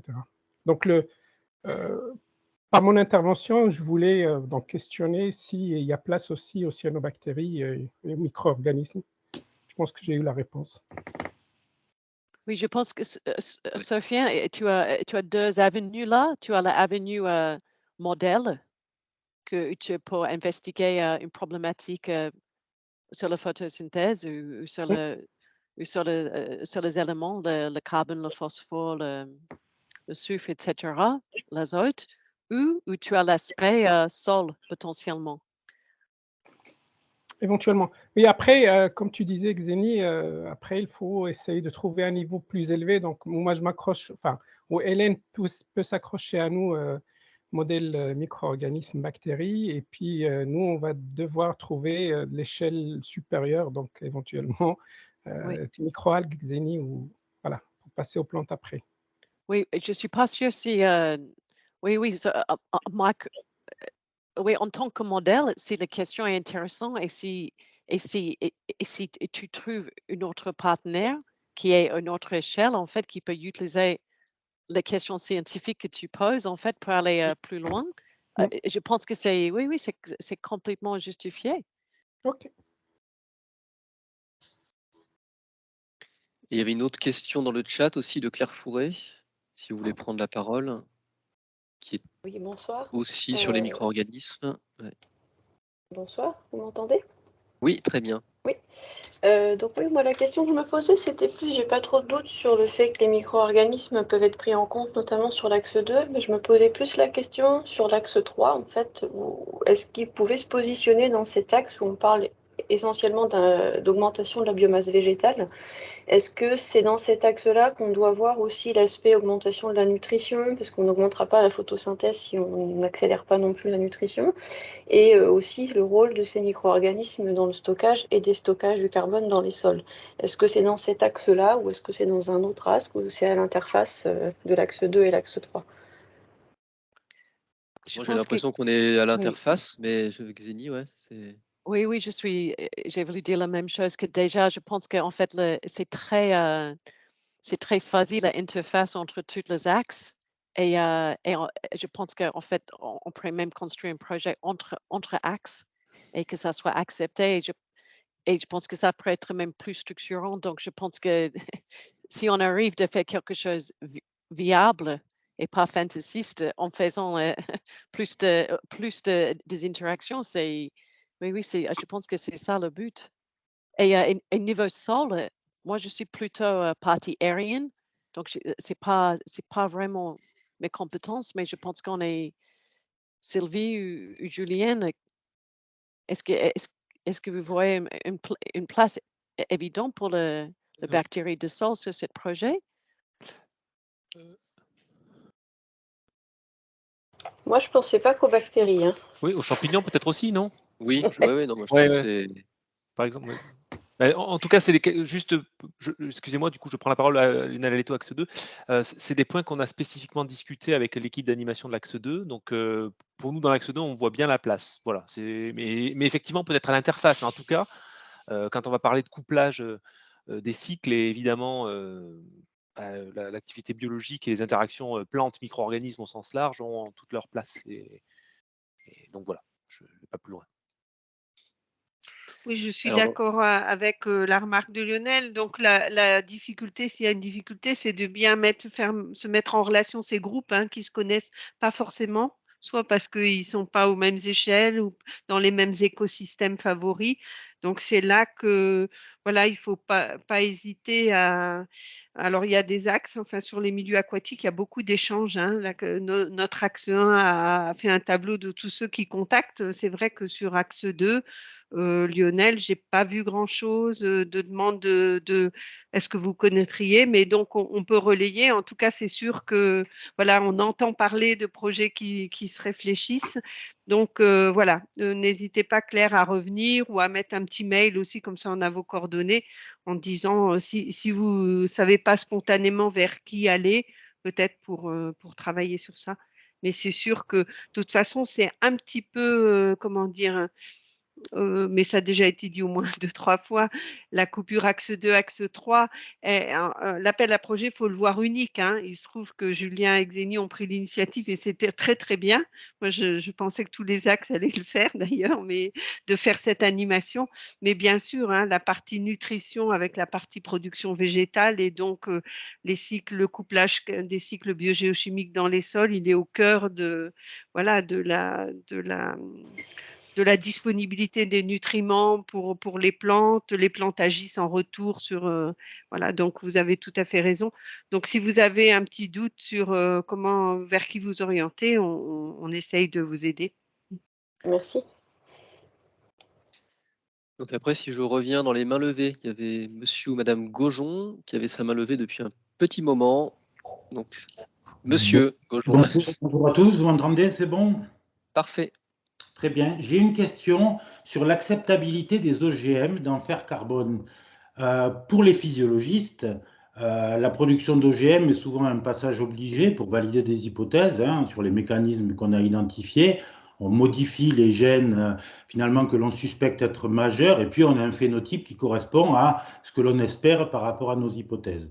Que ce soit augmentation de l'efficience de la photosynthèse, du prélèvement de l'azote, système racinaire plus développé pour stocker plus de carbone dans le sol, enfin, etc. Donc ça, c'est la base de notre travail au jour le jour. Par contre, pour passer à un niveau d'échelle plus élevé, les parcelles, les agrosystèmes, les territoires, ça peut éventuellement être considéré comme un gros problème parce que en l'état actuel de la réglementation, ces plantes-là, même si elles ont un phénotype intéressant, on ne pourra pas les tester à un niveau d'échelle supérieur. Donc ma question, c'est simplement ça. Si les physiologistes proposent dans leur projet une stratégie basée sur de la validation à base d'OGM, est-ce que c'est un inconvénient? Parce qu'il y a une autre alternative, c'est de travailler sur la variabilité génétique naturelle et, disons, d'identifier des allèles naturels favorables pour les mécanismes que l'on souhaite étudier, avec moins de contraintes pour passer à un niveau d'études supérieures en plein champ ou dans des écosystèmes naturels. Voilà, c'est une question très claire que les physiologistes qui proposent ça n'aient pas comme réponse « Ah oui, mais attendez, les OGM, on ne pourra jamais les tester ailleurs que dans votre laboratoire. » Donc ça, c'est un inconvénient pour faire carbone parce que là, vous partez dès le départ avec une stratégie qui empêche l'intégration des différents niveaux d'échelle. Voilà, j'espère que j'ai été clair. Merci, la question est très claire. Alors moi, j'ai aucun élément de réponse là-dessus. Je suis désolé. Je ne sais pas, Sylvie, toi, si tu es en mesure de donner une réponse. Bah non, je pense qu'après, il y a la législation pour développer. Donc, je pense que oui, c'est un réel problème de. Mais alors, en fait, on s'est focalisé un peu sur le changement d'échelle, mais on peut, comment dire, les projets structurants peuvent être structurants parce qu'ils agrègent des disciplines sans changement d'échelle. C'est-à-dire quelqu'un qui aurait justement, je vais pas coupler le sol et la plante, enfin, c'est un peu classique, c'est pas un bon exemple, mais voilà, c'est pour dire oui, il y a un problème avec le déploiement d'essais impliquant des OGM, donc ça, mais bon, donc voilà, réponse très partielle. Je pense qu'il y a dans nos tutelles, voilà, des personnes, on peut se renseigner, enfin, voilà, mais je crois que c'est interdit de toute façon de faire en plein champ des essais, donc le passage sera forcément, voilà. Ah non, Comme c'est clair. certaines approches méthodologiques pourraient pas être, je veux dire, déployées, voilà, à d'autres échelles. Non, c'est clair que c'est interdit, mais c'est Voilà. important de le savoir de la part des pilotes de fer carbone. C'est-à-dire que si vous identifiez ça comme un problème parce que justement on ne pourra pas passer à un niveau supérieur, c'est important que nous on le sache au départ parce qu'il y a des stratégies alternatives, bah, Oui. justement l'utilisation de la variabilité génétique naturelle que Mhm. l'on peut utiliser pour les mêmes objectifs. Voilà, c'est uniquement ne pas Tout à se fait, non, tromper dans les propositions de stratégie expérimentale si vous en identifiez une qui finalement n'est pas pertinente par rapport à cette volonté de décloisonnement, d'intégration, etc. Voilà, c'est tout. Si vous nous dites qu'il n'y a aucun problème pour que les physiologistes proposent des projets à base d'OGM, c'est très bien. Si vous nous dites attention, ça va vous empêcher de travailler avec des gens qui travaillent à un niveau supérieur d'intégration, parcelles, agrosystèmes, enfin que sais-je. Bon, ça veut dire qu'il faut qu'on trouve une autre Tout à stratégie. fait. Voilà, c'est tout. Voilà, non, mais c'est très bien c'est vrai que nous, on apprend, enfin, faire carbone, c'est le premier PEPR et enfin la première vague et on a prévu fin juin de se retrouver tous, c'est-à-dire on va avoir les lettres d'intention, on va voir ce qu'on reçoit déjà. On se rend pas bien compte du nombre. L'ANR nous a dit qu'on en aurait plein qui étaient complètement pas pertinentes, donc je mets pas dans ce cas-là. Vous allez expliquer même en 4 pages, on explique un petit peu sa stratégie stratégie, je pense. Et après, nous, notre idée, c'est pas d'éliminer des propositions, hein. Enfin, je pense qu'on n'est pas parti du tout, sauf si elles étaient complètement farfelues. Mais elle est bien au contraire de donner, je veux dire, peut-être des consignes, en tout cas des.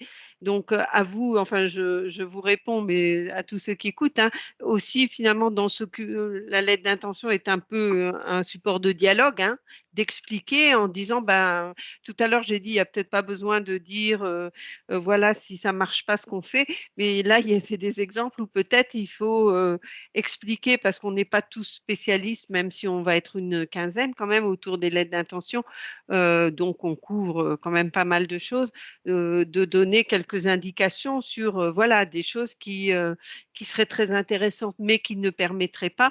En tout cas, nous, notre esprit de travail entre la réception des lettres d'intention et le retour qu'on va vous faire avant la mi-juillet, c'est bien de faire des remarques constructives pour aller vers des projets complets,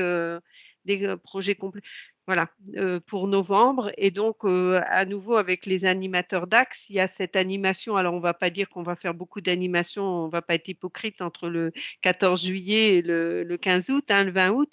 Mais après, après l'été, le début de l'automne, etc., d'avoir aussi des formes de workshop ou des choses qui permettent, on a évoqué, plusieurs d'entre vous ont évoqué en disant, moi, j'aimerais bien trouver ma place, mais spontanément, elle n'est peut-être pas spontanément construite, de donner les moyens d'aller vers des projets, en fait, enfin, avec Pierre au départ, puis après, je pense que nos animateurs ont adhéré à ça. L'idée, c'est je ne sais pas s'il y a quelqu'un de l'ANR qui s'est connecté, non? Peut-être. Mais enfin, c'est le compte. On ne veut pas du taux de, voilà, de succès de 12 ou 15%, quoi, hein. Nous, on veut que finalement arrive, il y en aura toujours qui ne seront pas retenus parce qu'il va y avoir un jury de scientifiques qui est indépendant de nous, mais qu'on arrive au montage de projets où ceux qui sont motivés aient trouvé une place et qui aient des très bonnes chances de succès. Donc, c'est pour vous répondre. Donc, voyez-le plutôt comme un dialogue, y compris la lettre d'intention, en nous disant, ben voilà, voilà le projet, etc. S'il y a des messages à nous faire passer, parce qu'on aurait, voilà, et nous, on va essayer de ne pas travailler bêtement, c'est-à-dire de, voilà. Mais on est assez biodivers, là, dans l'équipe d'animation, à la fois en termes de spécialité, d'organisme, de parcours, pour que, je pense, on se complète. On a l'idée, Julien et Xénie pourront confirmer, que tous les animateurs vont voir toutes les lettres d'intention, c'est-à-dire on ne va pas avoir le paquet Axe 3 pour Xénie et Julien, le paquet Axe 2 pour Lionel et Stéphane, et ne serait-ce que parce que les projets vont émerger à plusieurs axes, hein. Donc, on a bien une approche un peu, nous aussi, systémique. Et donc, attendez-vous à des retours qui permettent, s'il y a des projets qui sont super dans la bonne configuration, c'est parfait, hein, dès le départ. Enfin, on donnera peut-être des conseils. Mais s'il y a des choses où on se dit, tiens, il y a deux personnes qui ont un peu des idées complémentaires, ça serait bien d'être ensemble. Enfin, c'est l'idée qu'on a de vous inciter à vous rapprocher et à dialoguer. On a essayé qu'avec la date limite en novembre, je crois, il y ait assez de temps pour le faire, en fait. Merci. Je peux juste ajouter une chose. C'est juste parce que dans la première partie de l'appel, on dit clairement qu'on veut utiliser le modèle pour comprendre plus et pour lever ces verrous de connaissances, comme Sylvie a dit. Et je pense qu'au niveau de moléculariste physiologie de plantes, on ne peut pas vraiment éviter d'utiliser les OGM au niveau de laboratoire pour comprendre un peu plus, avec le but éventuel et peut-être pour dire clairement qu'on peut chercher plus tard dans la variation naturelle ou dans les plantes, oui, diverses et variées, pour voir si naturellement on retrouve ces traits. Et je pense que c'est vraiment difficile pour nous de ne pas avoir ça au niveau de laboratoire, ces techniques. Et je ne vois pas pourquoi, si on travaille sur le modèle, qu'on ne peut pas. Donc, je ne vois aucun problème avec ça. Merci. Et une autre main levée de Marc, si vous voulez prendre la parole. Oui, bonjour. C'est Marc Cotte, de la station biologique de Roscoff. J'ai une question sur la pertinence dans la production de biomasse végétale des macroalgues marines. Est-ce que ça pourrait rentrer dans le projet ou non? Comme vous savez, sûrement, c'est les systèmes qui intéressent beaucoup en termes de capture carbone actuellement. C'est des organismes qui poussent très très vite, qui produisent beaucoup de biomasse sans utilisant des terres terrestres et l'eau douce. Enfin, ça intéresse beaucoup de personnes en termes de capture carbone et je me demandais s'ils pouvaient rentrer dans ce type de programme. Alors, de ce que vous dites, j'ai l'impression que ça pourrait peut-être typiquement faire le lien entre ce qu'il y a dans l'axe 1 sur ce continuum terre-eau et les mots-clés de l'axe 3 qui est autour de l'augmentation de la production de biomasse, non? Oui, je sais pas Xeni et Sylvie ce que vous en pensez, mais juste là, des éléments que vous dites, moi, ça m'évoque ça en fait. Donc, moi, c'était l'axe 3 qui m'intéressait en termes de capture carbone, les questions assez fondamentales autour les mécanismes physiologiques, parce que c'est aussi des systèmes qui sont un peu mal connus et avec un fort potentiel d'amélioration, je pense, en termes de sélectionnement, mais aussi si on peut appliquer des approches moléculaires, génomiques, etc.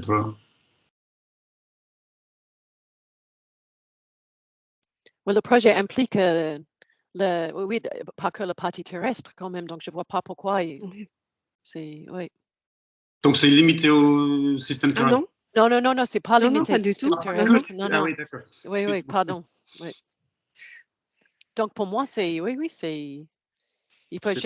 faut juste contacter les gens de Axum, potentiellement maintenant pour voir où il y a l'overlap avec la thématique générale pour la captation de CO2, je dirais.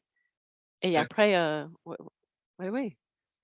Mais je pense que Marc soulignait aussi un petit peu la physiologie de ces algues. Donc, c'est en ça qu'il faisait le lien avec l'axe 3. C'est-à-dire, c'est pas seulement les flux, qu'est-ce que ça capte comme carbone, mais comment ça pousse en fait, hein, comment ça produit, comment ça. Voilà. C'est là où il y a besoin de recherche en fait. On peut cultiver ces systèmes. Pour l'instant, on va les chercher sur les sols, on va les faire pousser comme ça. Il n'y a aucune sélection qui est faite, il y a peu d'informations physiologiques. Il y a vraiment un potentiel d'amélioration sur ces organismes et je pense qu'un projet comme ça peut être intéressant. Ben là, on a vu dans le chat, il y a eu plusieurs questions sur les micro-organismes aquatiques ou les micro-organismes bénéfiques dans les sols. Peut-être qu'il y a le potentiel d'un projet autour du fonctionnement et de la physiologie de certaines communautés microbiennes ou végétales qui, voilà.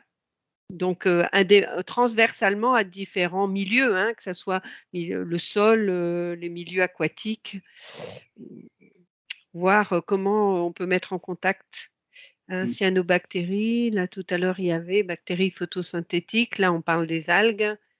C'est ça Oui, c'est les algues.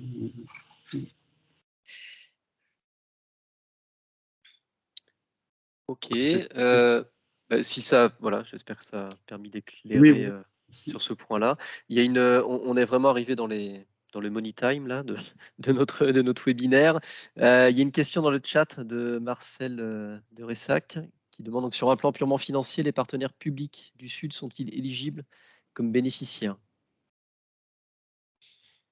Donc a priori la réponse c'est les règles de la LR, donc c'est non. Sauf à ce qu'il soit comme sous-traitant d'un projet, mais bon, ce qui n'est pas forcément le. Je ne sais pas si Perrine est encore là. Perrine? Oui, je pense que la question avait été posée à Perrine par Yann, je crois, sur le financement. Oui, alors je ne sais pas si vous m'entendez? Oui. Oui. Ah, ouais. Parfait. Donc oui, donc pour l'instant, donc on a fait remonter justement toutes ces questions-là au niveau de l'ANR. Donc on a une première réponse sur notamment sur les. On est bien d'accord qu'on parle de l'éligibilité de dépenses. Oui. Ah mince. Excusez-moi, j'ai eu un. Ah non, c'est bon. Donc vous pouvez me spécifier exactement la dépense, l'information dont vous avez besoin?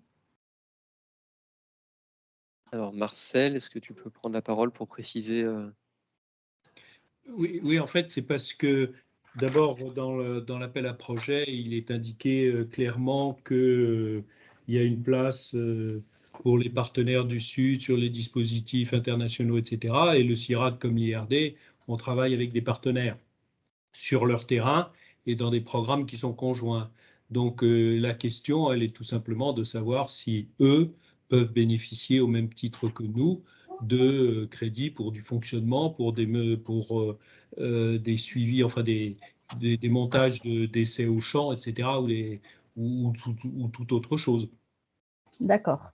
Donc, en effet, moi, j'ajoute juste une chose, c'est que j'ai regardé avec attention tout le règlement relatif aux modalités d'attribution des aides, etc., et qu'à nul endroit j'ai vu une opposition, enfin, ou une restriction en disant que les crédits seraient réservés, etc.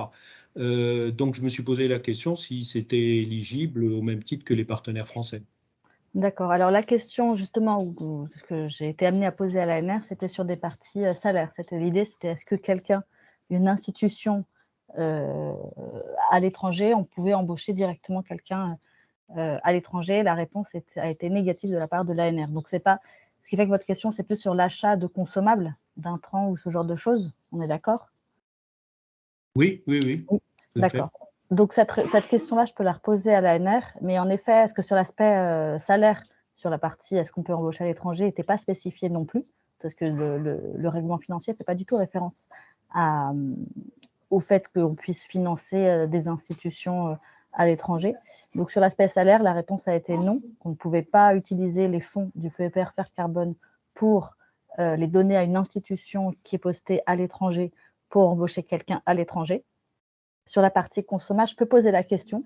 Donc, je ne sais pas si je peux avoir votre mail, envoyez-moi votre mail, ou sinon on informera directement tout le groupe, à voir avec Julien et Xénie. Et dans ces cas-là, j'informerai sur cette question précise, voilà, à laquelle aujourd'hui, je n'ai pas forcément l'information. Très bien, merci. J'envoie mon mail. Génial. Merci Perrine. Et il y a Sylvie qui a levé la main, peut-être dans la même veine, je ne sais pas. Sylvie Gourlet, ouais. Oui, c'est juste que moi, ce que j'ai compris, c'est que l'ANR sous-traitait, en fait. C'est que pour impliquer les partenaires du Sud, il faut les faire apparaître comme des sous-traitants. Et que les sous-traitants, il y a une limite budgétaire sur l'ensemble du budget. En tous les cas, c'est comme ça que ça fonctionnait dans les ANR avant. D'accord. Eh ben, je vais spécifier ce point-là pour savoir exactement, donc en effet, sur les aspects sous-traitance. Merci.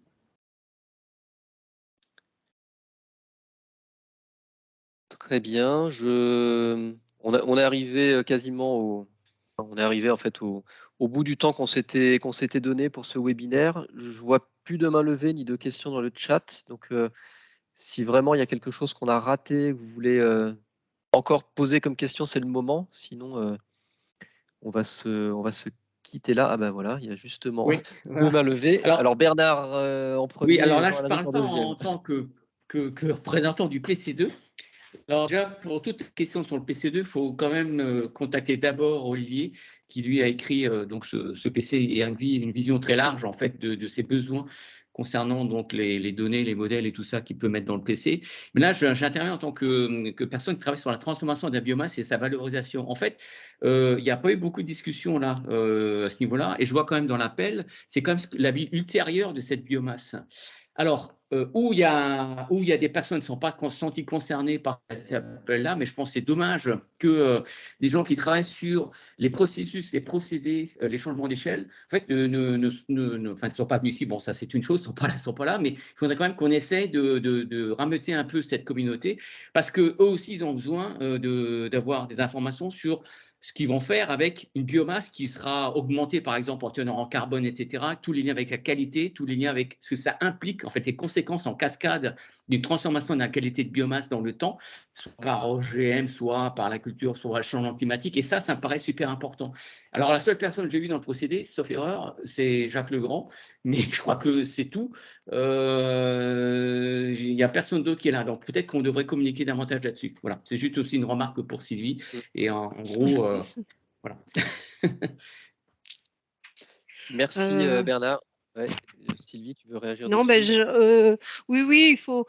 J'ai avant de redonner la parole à Jean Alric, deux préoccupations. Une, mais on a essayé de faire le maximum sur la communication sur l'appel à projet. D'ailleurs, si on se met juste du point de vue de INRAE, le département Transform, hein, qui est concerné par ça, a bien communiqué mieux que d'autres sur Faire Carbone et l'appel à projet. Donc Bernard, je te renvoie à l'invitation à diffuser au sein même de nos. Mais ça, c'est une vraie préoccupation. Mais je ne prends pas ceux qui ne sont pas là. Je sais, voilà, on ne peut pas savoir si c'est parce que voilà, ils n'ont pas vu passer. On a eu quand même, Perrine pourrait le confirmer, il y avait 500 inscrits au webinaire. Il y en a en gros 350 qui ont donné leur accord pour être sur la liste de diffusion. Donc, on ne sait pas, voilà. Donc, au moins, ces 350-là ont eu l'information sur le webinaire d'aujourd'hui, ont l'information, on peut mettre. Et je passe à l'autre commentaire que je voulais faire sur informer. C'est plutôt une question à vous tous, hein, et à Julien et Xénie aussi. C'est finalement un certain nombre d'entre vous ont dit est-ce que ce que je fais à la place, avec qui je pourrais me mettre. Alors, soit, voilà, comment fait-on là, on a un mois. Est-ce que certains d'entre vous, on peut faire comment dire, un réseau de rencontres? Non, mais peut-être que la lettre d'info, Perrine peut déclencher une lettre d'info à demande. Ou en disant, je ne sais pas, comme je vois le visage d'Hélène, je ne vais pas faire un focus sur Hélène Launay, mais comme elle est devant moi là, Hélène, enfin le labo machin intéressé cherche partenaire, voilà, pour Faire Carbone. Je caricature, mais si certains d'entre vous veulent faire passer des messages, est-ce que c'est ça la solution? Ou est-ce que, Julien Xéni, on se dit plutôt, vous faites une lettre d'intention qui n'a pas le volume attendu d'1 million ou 1,5 million, mais qui est bien tournée de face. Voilà, je ne sais pas. Il y a peut-être ça un petit peu Enfin, il n'y a pas qu'une manière de faire, mais comment on fait pour que les personnes soit se mobilisent qui n'étaient peut-être pas mobilisées, c'est la question de Bernard, soit ceux qui ont dit aujourd'hui, on a envie de faire, mais peut-être c'est pas évident avec qui je me mets, enfin, etc. Soit parce que je suis sur les algues, soit. Sylvie, je pense que si on Ouais. va faire le dernier idée que tu as proposé, qui est que c'est nous, en fait, qui met le partenaire ensemble, je pense que les gens doivent être clairs dans leur proposal, ce qu'ils veulent faire aussi. Parce que ça va être, en fait, s'il ne fait pas ça, en fait, ça sera nous, en fait, qui créons le projet finalement, et c'est peut-être pas ce que les gens veulent faire. Donc, je pense que quelque part, même s'ils n'ont pas trouvé le partenaire, il faut qu'ils disent clairement dans leur lettre ce qu'ils aimeraient faire et quel type de partenaire qu'ils aimeraient trouver. Comme ça va. C'est pas juste pour faciliter notre travail, mais on ne peut pas, en fait, écrire, on ne peut pas mettre les idées ensemble finalement, je pense. Je pense que c'est pour les gens d'avoir, en fait, la vision d'abord, non? Je suis Peut-être que dans d'accord, cette idée-là, ouais. ce qu'on pourrait proposer en termes de suite, même si les délais sont relativement courts, parce que l'appel à projet, voilà, pour la première phase, il reste 1 mois, grosso modo. Mais c'est peut-être s'il y a des gens parmi nous qui sont encore connectés, qui veulent nous envoyer en quelques lignes ce qu'ils voudraient faire leur demande, que là, nous, rapidement, on peut diffuser ça, à minima, au moins à travers peut-être Perrine, la lettre, la newsletter, en fait, en disant voilà, il y a un tel, il veut faire ça, il cherche des gens, qui est intéressé, et puis mettez-vous en relation avec cette personne-là. Ça, c'est sans doute quelque chose qu'on peut faire, mais comme tu dis, Xénie, je pense qu'il faut que la demande, elle vienne de vous et qu'elle soit bien ciblée, parce que sinon, nous, on risque de transformer votre besoin. Et là, c'est au meilleur comme pour le pire, je pense.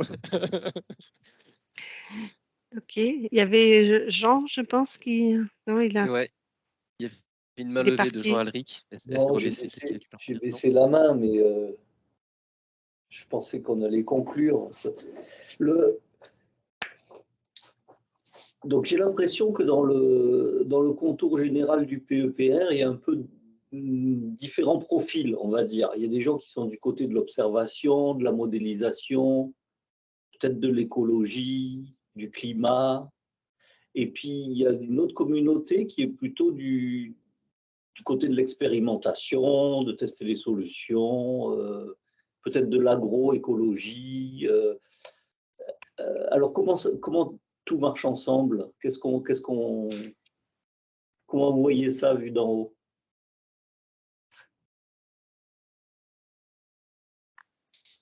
C'est moi, le vu d'en haut, c'est ça? Vu d'en haut. Julien, non, réfléchis. L'interaction entre les axes, par exemple.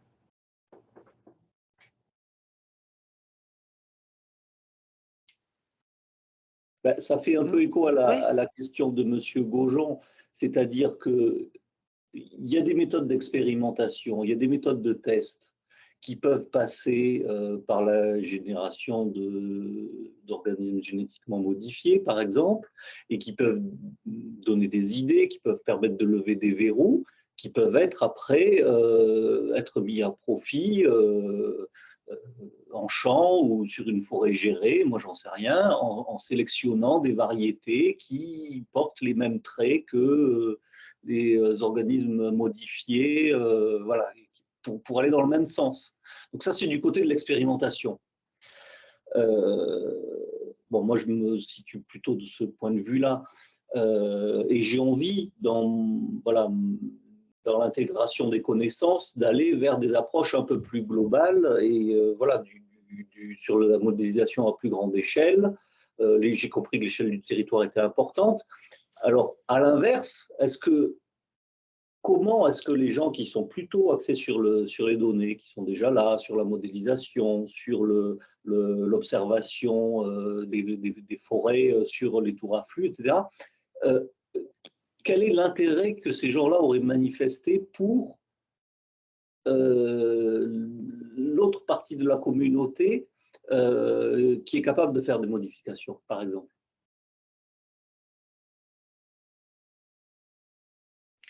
Je ne sais pas si, enfin, comment dire, très vite, hein, parce que je vois qu'il est 17h42. Enfin, c'est la première fois qu'on pose des questions comme ça, déjà même au webinaire, on n'a pas eu ça. En fait, on a créé, au départ, on nous a dit, en fait, à 2 personnes, hein, Pierre Barré et moi, allez-y, enfin, on ne savait pas trop ce que c'était, mais c'était plutôt de l'ordre de 40 à 50 millions d'euros. Donc, c'est sûr qu'on se dit, ah bon, qu'est-ce que. Donc, en fait, on a construit ça comme par les verrous scientifiques. Finalement, qu'est-ce qui coince pour avancer? Donc, on s'est entouré très vite des personnes. Une partie sont là aujourd'hui, mais d'autres sont venues. Enfin, voilà, on a été chercher des compétences pour identifier des verrous. Donc, finalement, moi, je dirais, mais je réfléchis en répondant parce qu'on ne l'a jamais discuté comme ça, même sur les projets ciblés, il me semble que les animateurs des projets ciblés, enfin, je prends l'exemple de Philippe Pellin, Pierre Barré, avec modèles et données, ou on a parlé d'Olivier Théron, Bernard, etc.